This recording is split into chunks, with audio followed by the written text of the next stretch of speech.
제가 좋아하는 시 한 편을 소개하며 말씀을 나누려고 하는데요. 신경림 시인의 살아있는 것은 다 아름답다, 그런 시입니다. 천천히 읽어 드릴 테니까 잘 음미하면서 들어보시면 좋겠습니다. 살아있는 것은 아름답다. 하늘을 훨훨 나는 솔개가 아름답고 꾸불탕 땅을 기는 굼벵이가 아름답다. 날렵하게 초원을 달리는 사슴이 아름답고 손수레에 매달려 힘겹게 비탈길을 올라가는 늙은이가 아름답다. 돋는 해를 향해 활짝 옷을 벗는 나팔꽃이 아름답고 햇빛이 싫어 숨죽이는 박쥐가 아름답다. 붉은 노을 동무해 지는 해가 아름답다. 아직 살아있어, 오직 살아있어 아름답다. 머지않아 가마득히 사라질 것이어서 더 아름답다. 살아있는 것은 다 아름답다. 그 모양과 형태 또는 시에 등장하는 어떤 것들은 여러분이 좋아하시고 어떤 것들은 싫어하시겠지만 다 살아있다는 한 가지 이유 때문에 아름답다. 생명이 있어서 오늘도 그 생명을 호흡하고 있는 그 한 가지 이유 때문에 아름답다. 이렇게 노래하는 시인의 이 노래소리가 읽고 또 읽어도 제 가슴에 참 좋게 들렸습니다. 그런데 시를 읽고 생각하다가 여기에 우리 믿는 사람들은 한 가지를 덧붙이면 좋겠다, 그런 생각을 했습니다. 살아있는 것이 다 아름다운 이유가 무엇일까? 오늘 이 순간에도 이제 밖에 문을 열고 나가면 수많은 자연 만물이 있는데 살아있는 그 모든 것들이 생명을 호흡하고 있다는 그 한 가지 이유만으로 아름다운 까닭은 무엇일까? 결국 하나님 때문이다, 그 결론입니다. 하나님께서 생명을 창조해 주셨기 때문에 아름답습니다. 그리고 하나님께서 오늘 말씀도 보면 모든 것들을 창조하신 후에 보시기에 좋았더라, 그렇게 말씀하죠. 좋다라는 말이 생각하면 생각할수록 참 은혜로운 한 단어 있는데요, 히브리어는 토브, 어떤 학자의 글을 보니까 이 말을 이렇게 해석했더라고요. 사랑스럽고 마음에 들고 아름답다라는 뜻이다, 이렇게 적었더라고요. 그러니까 하나님께서 자신이 지으신 모든 만물들, 특별히 생명체를 보시고는 제가 수요일 시간에도 한번 말씀드린데요, 스스로 자뻑하시는 것입니다. 내가 만들었는데 참 좋네, 내가 만들었는데도 불구하고 내 눈으로 보기에도 참 예쁘네, 참 아름답네, 정말 잘 만들었네. 하나님께서 자신이 만들어 놓으신 모든 작품들을 보시면서 큰 만족감 또 큰 기쁨을 표현하는 한 말입니다. 그래서 살아있는 것은 다 하나님 때문에, 하나님이 지으셨고 하나님 보시기에 다 좋다, 예쁘다, 아름답다 감탄하시기 때문에 아름답다, 예쁘다, 그런 거죠. 여기에 계시는 우리 성도님들 한 분 한 분도 똑같습니다. 하나님께서 여러분에게 생명을 호흡할 수 있는 은혜를 주시고 또 하나님께서 여러분 한 분 한 분을 보실 때도 야, 좋다, 참 예쁘다, 그렇게 말씀하시니까 우리 성도님들 한 분 한 분도 다 예쁘고 아름다운 분들인 줄로 믿습니다. 그런 마음으로 하나님이 옆에 분을 바라보시고 감탄하시는 마음으로 옆에 성도님들에게 다시 한번 진짜 축복하면 좋겠습니다. 하나님 때문에 참 예쁘십니다, 아름다우십니다, 그렇게 인사 나누실까요? 옆에 분들 보시고 감탄하신 거 맞죠? 네. 8월에는 이런 마음을 가지고 기독교는 생명의 종교입니다, 그런 주제로 창세기 1장, 2장, 3장의 말씀을 한 주 한 주 설교하려고 합니다. 오늘은 창세기 1장의 말씀 보면서 하나님께서 생명을 창조하셨습니다, 그래서 너무 기적이고 아름답습니다, 이런 주제로 말씀을 나누려고 하는데요. 창세기 1장 말씀 우리가 다 합니다. 하나님께서 태초에 첫째 날부터 여섯째 날까지 어떤 것들을 만드시고 창조하셨나, 그리고 일곱째 날에는 안식하셨다, 이 말씀이 2장 첫 절로 이어지잖아요. 그런데 이 오늘 읽은 20절 이하의 말씀은 다섯째 날에 창조하신 것, 바다의 물고기와 물의 물고기죠, 하늘의 새, 그리고 여섯째 날에 창조하신 동물, 짐승, 그리고 사람, 이런 창조의 말씀이 기록되어 있습니다. 그런데 말씀을 비교해 보면 다섯째 날과 여섯째 날에 창조한 그 대상들과 첫째 날부터 넷째 날에 창조한 그 대상들 사이에 확연하게 드러나는 차이점을 두 가지 발견할 수 있습니다. 저는요, 말씀을 준비하면서 그 두 가지 차이가 우리 살아있는 생명체, 특별히 사람들에게 얼마나 복된 일인가, 그것을 묵상하게 되었는데 그것을 함께 나누고 기도하면 좋겠습니다. 첫 번째로는 하나님께서 다섯째 날과 여섯째 날에 만드신 피조물들에게만 번성하라고 명령하십니다. 이것이 첫 번째 차이입니다. 20절, 21절 말씀을 다시 보시면 하나님이 이르시되 물들은 생물을 번성하게 하라. 땅 위 하늘의 궁창에는 새가 나르라 하시고 하나님이 큰 바다 짐승들과 물에서 번성하여 움직이는 모든 생물을 그 종류대로, 날개 있는 모든 새를 그 종류대로 창조하시니 하나님이 보시기에 좋았더라, 그렇게 말씀하고 28절 사람을 창조하신 후에는 하나님이 그들에게 복을 주시며 하나님이 그들에게 이르시되 생육하고 번성하여 땅에 충만하라. 땅을 정복하라. 바다의 물고기와 하늘의 새와 땅에 움직이는 모든 생물을 다스리라 하시니라, 그렇게 말씀합니다. 여러분, 이 읽어드린 말씀 가운데 생물은요, 오늘날 우리가 생각하고 있는 것과 다릅니다. 생물 그러면 흔히 동물과 식물, 그것을 가리키잖아요. 셋째 날 창조하셨는데 식물을. 그런데 오늘 이 절들에서 나오는 생물은요, 스스로 움직이는 것, 21절에 그렇게 기록되어 있잖아요. 그러니까 생물은 스스로 움직이지 못하는 식물과는 구별되는 동물들, 물고기, 새, 짐승, 사람까지를 포함하여 말씀합니다. 근데 중요한 차이는 넷째 날까지 창조하신 모든 대상들에게는 번성하라는 그런 명령을 주시지 않았습니다. 다섯째 날과 여섯째 날에 창조한 피조물들에게만 번성하라고 하나님께서 말씀하셨습니다. 번성한다는 말을 원어로 찾아보니까요, 물론 이 짐승들에게 말씀하시는 번성하라와 사람들에게 말씀하시는 번성하라고 하는 히브리어가 단어가 트리더라고요. 그런데 그 의미는 아주 비슷합니다. 번식한다, 후손을 만들어 나간다, 이런 뜻입니다. 그래서 우리가 이미지로 그려보면 바구니에 과일을 담아둡니다. 가득 담아둡니다. 그것이 번식한다는 이미지, 뜻입니다. 하나님께서 주신 생명을 계속해서 이어갈 수 있는 일들을 통해서 세상 가득히 생명이 넘쳐나는 일, 이것이 번식한다는 뜻입니다. 여러분, 이 다섯째 날, 여섯째 날 하나님께서 창조하신 피조물들에게 번식의 능력을 주셨다는 거예요.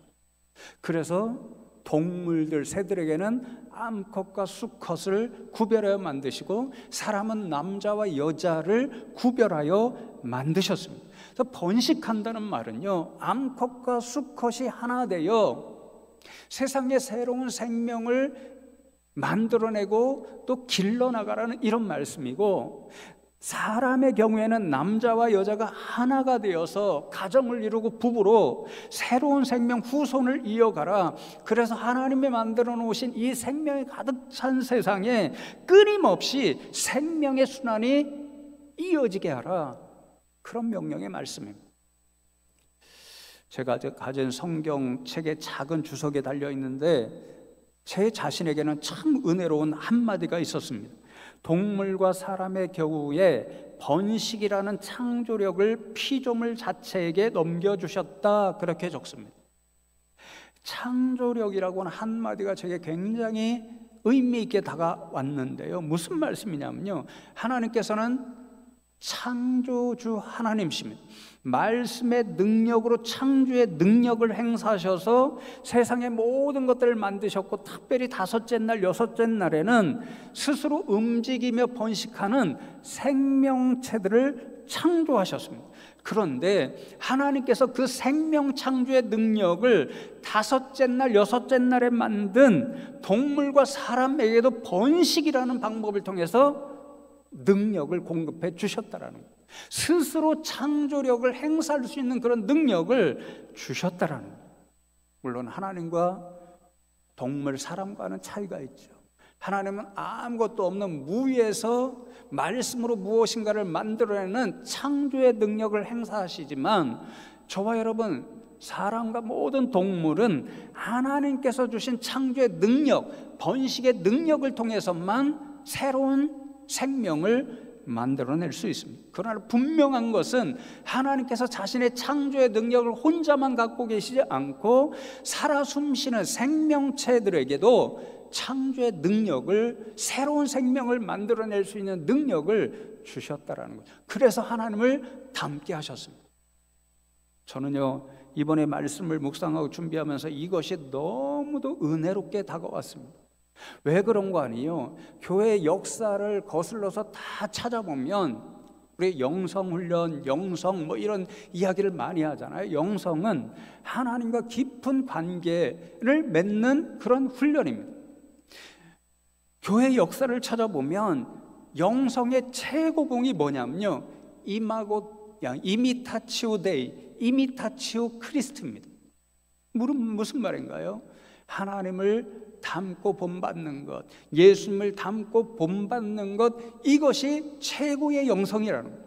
그렇다면 오늘 본문 말씀을 통해서 우리가 정말 영성을 매일매일 깊이 하려면 어떤 일을 해야 되나요? 하나님께서 창조주로서 세상의 모든 것들을 창조하시고 생명체를 만드신 것처럼 우리 인생에게 생명의 능력을 주셨습니다. 창조의 능력을 주셨습니다.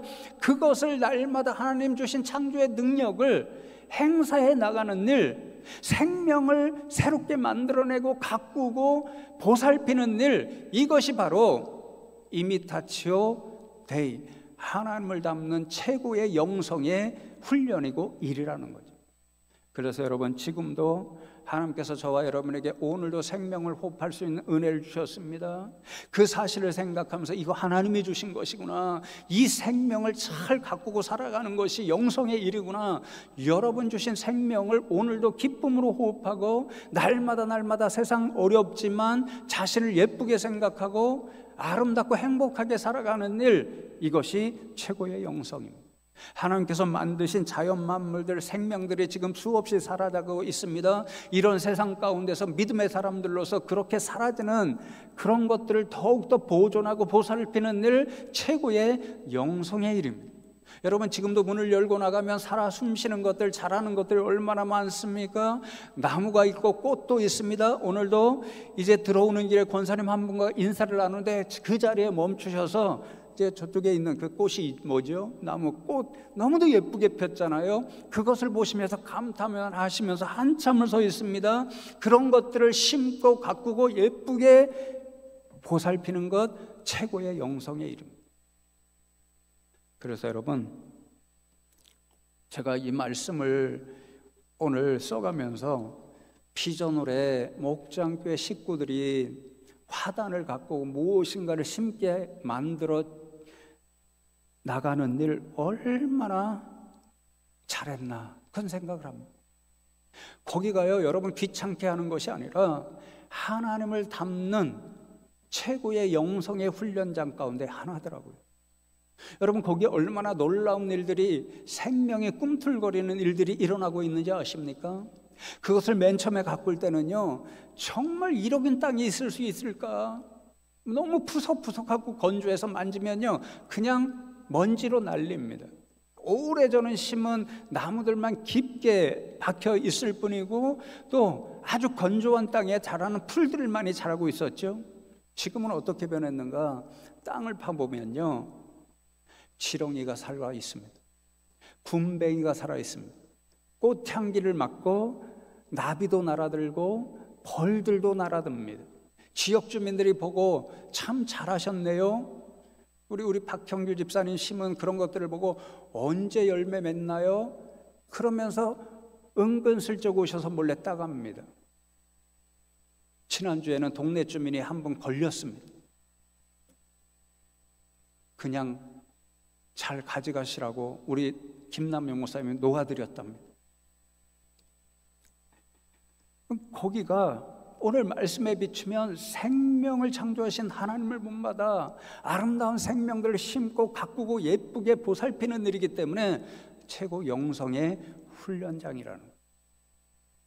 그럼 여러분, 먼저는 여러분에게 주신 생명을 통해서 여러분 한 분 한 분이 하나님 보시기에 얼마나 예쁘신 분인가, 여러분 스스로 사랑하는 일이 최고의 영성의 일이요, 또 주변에 여러분 가정으로부터 우리 교회 하나님이 만들어 놓으신 살아 숨쉬는 꽃과 나무 이런 것들 하나라도 잘 가꾸고 예쁘게 보살피는 것, 하나님을 닮는 최고의 영성임을 여러분이 깨닫고 생명을 즐기고 생명을 사랑하시는 그런 믿음의 분들 되면 좋겠습니다. 두 번째로, 다섯째 날과 여섯째 날에 만드신 피조물에게만 복을 주십니다. 복을 주신다, 이것이 두 번째 결정적인 차이입니다. 22절 말씀을 보시면 하나님이 그들에게 물고기와 새들에게 복을 주시며 이르시되 생육하고 번성하여 여러 바닷물에 충만하라, 새들도 땅에 번성하라 하시니라 말씀하고, 조금 전에 읽은 28절 전반절을 다시 읽어드리면 하나님이 그들에게 사람에게 복을 주시며 하나님이 그들에게 이르시되 생육하고 번성하여 땅에 충만하라, 그렇게 말씀합니다. 하나님께서 첫째 날부터 넷째 날까지 만든 모든 대상도 보시고 마음에 드셔서 좋다, 예쁘다 말씀하셨는데 그런 대상들에게는 복을 주셨다라는 말씀이 기록되어 있지 않습니다. 다섯째 날, 여섯째 날 만든 대상들에게만 하나님께서 복을 주십니다. 이 복을 주신다는 말씀을 원어를 찾아보니까요, 하나님께서 어떤 대상에게 특별한 관심과 애정을 가지셔서 그 대상이 잘못되면 안 되니까 잘되게 도와주신다, 보살펴 주신다는 것이 복을 주신다는 말입니다. 그러니까 하나님께서 다섯째 날, 여섯째 날 살아 움직이는 모든 동물들, 사람들에게 특별한 애정과 관심을 가져주셔서 오늘도 잘 되도록 보살피고 인도해 주신다, 이것이 복을 주신다는 말씀입니다. 여러분, 오늘 이 주일이 왜 특별한 날입니까? 왜? 하나님 자신께 뿐만 아니라 우리 인생들에게도 가장 중요한 날입니까? 일곱째 날 하나님께서 복 주셨기 때문입니다. 특별한 애정을 가지고 그날을 정하셔서 복 주셨기 때문입니다. 2장 3절에 그래서 이렇게 말씀하죠. 하나님이 그 일곱째 날을 복되게 하사 거룩하게 하셨으니 이는 하나님이 그 창조하시며 만드시던 모든 일을 마치시고 그날에 안식하셨음이니라. 일주일에 7날이 있는데 마지막 7일 안식일, 오늘날로 주일을 하나님께서 특별하게 여기시고 애정을 가지고 복 주셔서 우리에게 뿐만 아니라 하나님 자신에게도 가장 중요한 날, 특별한 날이 된 것처럼 하나님께서 복 주신 대상, 다섯째 날, 여섯째 날 창조한 모든 동물과 사람을 가장 애정을 가지고 보시고 만드시고 그래서 특별하게 삼으셔서 오늘도 잘 되는 길로 인도해 주시기를 원한다라는 거예요. 그래서 여러분, 창세기 1장의 모든 창조 기사의 결론이 무엇일까? 이전에는 한 번도 그렇게 생각한 적이 없는데요, 이번 말씀을 준비하고 연구하면서 결론이 있습니다. 창세기 1장의 모든 창조의 일들, 하나님께서 말씀으로 모든 것을 무로부터 만들어내신 그 목적, 복 주시는 것에 있구나, 그것을 깨달았습니다. 제 자신이 깨달은 건 아니고요, 월터 브루그먼이라고 하는 유명한 구역 성서 학자가 있습니다. 그분이 쓴 창세기 주석을 이번 주중에 읽었는데요, 창세기 1장의 결론을 딱 한 줄로 이렇게 적더라고요. 창조 이야기는 하나님께서 인간의 삶의 과정들 속에 정한 복에 관한 진술이다.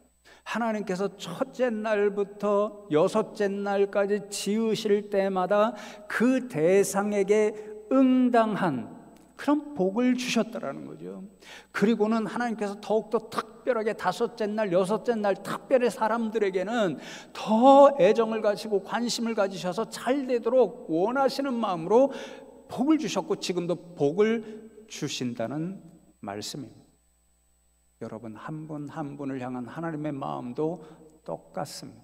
여러분 한 분 한 분을 그 무엇보다도 특별한 관심을 가지시고 오늘도 애정의 눈빛으로 하나님은 바라보시고 오늘도 여러분을 복되게 하시는 길, 여러분을 잘되게 하시는 일로 이끌어가고 인도해 주시는 분이 우리 하나님인 줄로 믿습니다.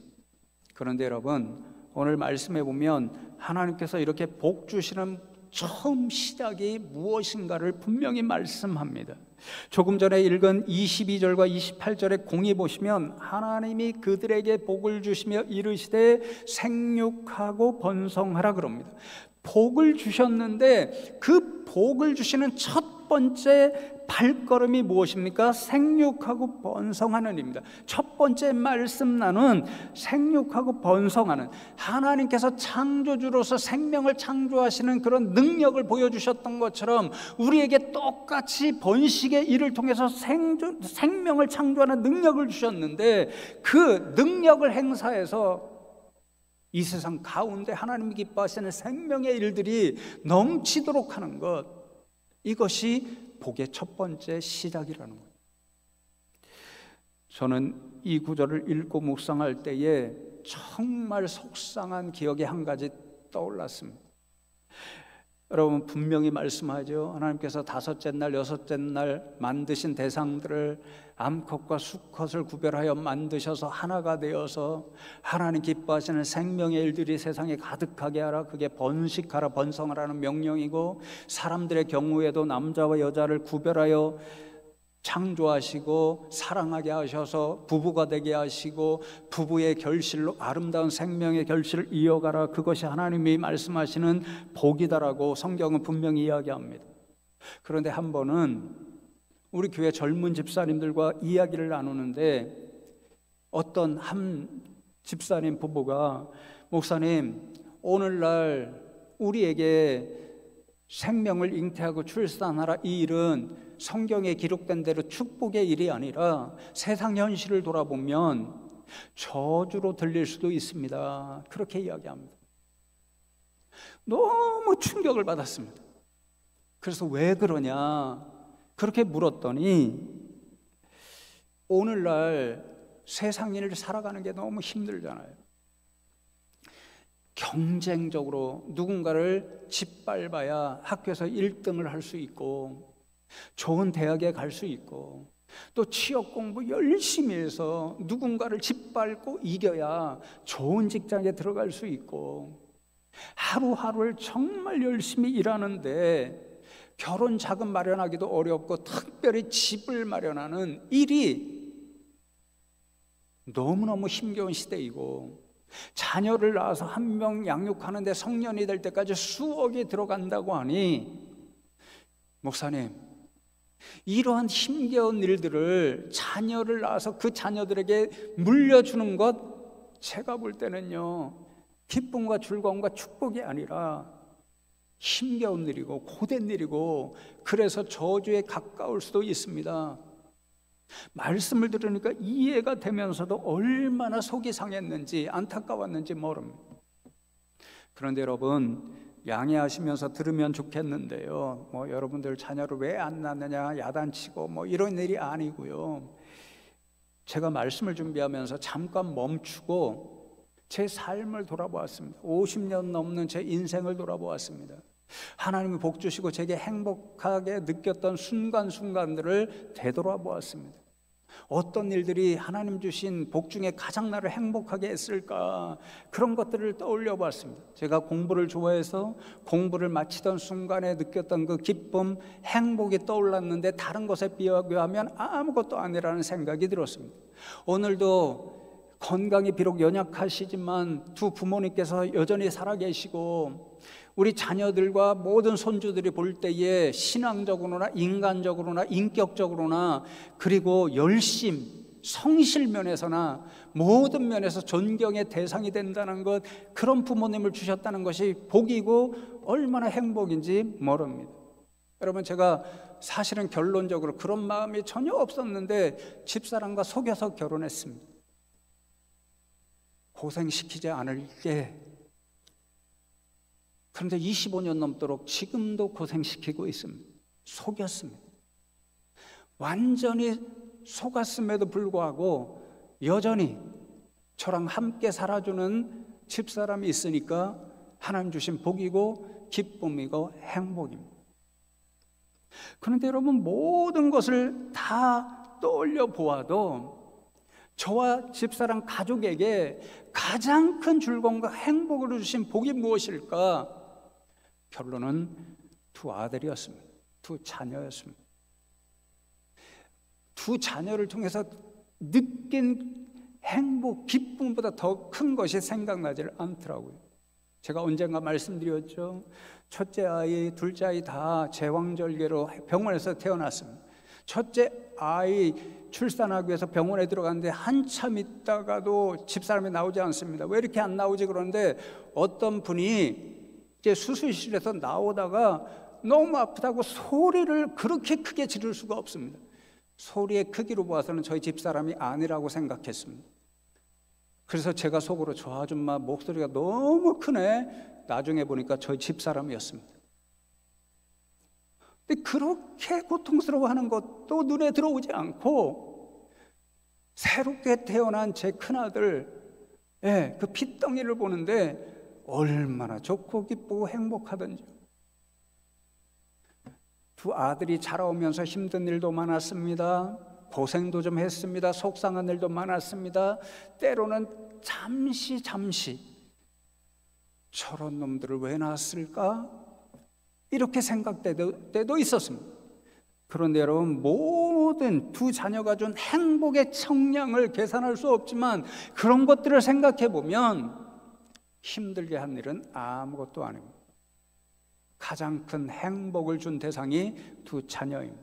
하나님이 주신 두 자녀, 가장 큰 복이 생명의 복이, 그 생명이 자라가는 것을 날마다 보는 것이 가장 큰 복이요 기쁨인 것을 알게 됩니다. 말씀을 맺습니다, 여러분. 그러니 우리 교회의 첫 번째 주신 비전이 교육의 비전, 자녀와 손주를 향한 비전인데 우리 젊은 세대들이 하나님이 주신 복이 얼마나 기쁨이고 행복인가를 영적으로 깊이 깨닫도록 기도해 주시면 좋겠습니다. 세상이 자녀를 낳기 어렵게 만드는 이 세상인데 나라를 위해서, 특별히 지도자를 위해서 기도할 때에 우리 젊은 세대, 우리 교회뿐만 아니라 세상에 살아가는 모든 젊은 세대가 마음껏 사랑해서 결혼하고 가정을 이루고 부부가 되어서 자녀를 출산하고 손주를 출산하는 일, 그게 기쁨이 되는 나라, 그런 나라를 만들어 갈 수 있도록 기도해 주시면 좋겠습니다.